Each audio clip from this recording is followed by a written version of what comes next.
ఆయన చిత్తము. దయచేసి వినండి, ఆయన చిత్తము మన మేలునే కోరుతుంది. దేవుడా నీకు ఇష్టమైతే చేయి, నీకు ఇష్టమైతే చేయి. ఆయనకి ఇష్టము నువ్వు బాగుంటాలని, ఆయనకి ఇష్టం నువ్వు ఫలించాలని. అందుకే దేవుని నామంలో ఉండే ఒక బీగం చెయ్యి నువ్వు తీసుకోవాలి. అన్ని అధికారం ఇచ్చాడు నీకే, అన్ని అధికారం నీకే ఇచ్చేసినాడు. అన్ని అధికారం నీకే ఇచ్చేసినాడు. దయచేసి ఆయన వాక్యాన్ని మనం లోపడాలా, ఆయనతో మనం ఉండాలా. హల్లెలూయా. ఇక్కడ మనం కీర్తనలు 103:7 చూస్తే చూడండి ఒక మాట. కీర్తనలు 103:7 వచ్చిన చదవండి.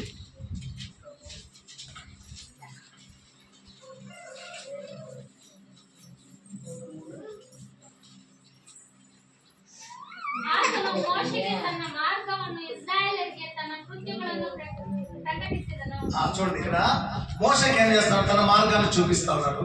ఇశ్రాయేలుకి ఏం చేస్తా ఉన్నాడు? ఆయన చేసే కృత్యాలను ప్రకటిస్తున్నారు. అయితే వాళ్ళు చూస్తున్నారు కానీ దాన్ని స్వీకారం చేస్తా ఉండలే. వాళ్ళు ఇశ్రాయేలు చేస్తా ఉండలే. అందుకే చాలా జనం ఏడాలని చెప్పేది.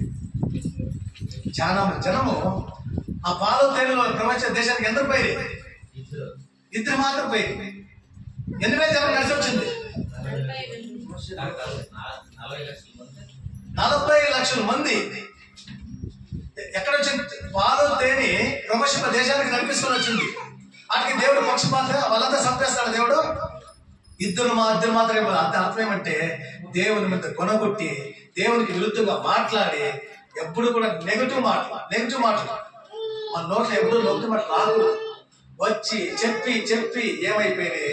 ఎడారిలో చెప్పారంట. కష్టం వచ్చినా మనకి మేలే జరుగుతుంది. ఇది బాగా జ్ఞాపకం చేసుకుంటా. మనం ప్రార్థన చేసి అయ్యేది కాలేదనుకోండా, దేవుడా ఎంతో ప్రార్థన చేస్తే నువ్వేం చేయలేదంటే దేవుడు ఏమో గొప్ప కార్యం నీలో పెట్టినాడు, చేస్తాడు. నాకు తెలుసుకో. ఫస్ట్ దేవుడు చేయలేదు, దేవుడిని నేను ఇష్టపడేస్తా. దేవుడిని నీ ఇష్టపడేస్తా, నువ్వు నీకే నష్టం, నరకానికి పోతావు. యేసు ప్రభు చెప్తాడు, నన్ను నమ్మిన వాడు చనిపోయినా బతుకుతాడని చెప్తాడు. నువ్వు యేసుని ఇష్టపడేస్తే నువ్వు ఆడిపోతావు, మరణిస్తావు, నీకే నష్టం. యేసు ప్రభు చిక్కిండేది ఒక అదృష్టం. హల్లెలూయా. అందుకే దేవుని వాక్యం మనకి స్పష్టంగా చెప్తుంది, ఎప్పుడూ కూడా మనం దేవుడిని స్తుతించాలా. బాధల్లో, కష్టంలో, సుఖంలో, సంతోషంలో. హల్లెలూయా. ఇక్కడ యోబు తన బిడ్డలు వెళ్ళిపోయారు. అందరూ 7 జనం బిడ్డలు చచ్చిపోయారు. ఏం చేశాడు? దేవుడు ఇచ్చాడు, దేవుడు తీసుకున్నాడు. నువ్వు ఇచ్చావు, నువ్వు తీసుకున్నావు, నీకు స్తోత్రం అంటే అప్పుడు స్తుతించలేదా? అట్లా మనము చెప్పాలి. లాస్ట్ చూడండి, యాకోబు 1:2 చూడండి.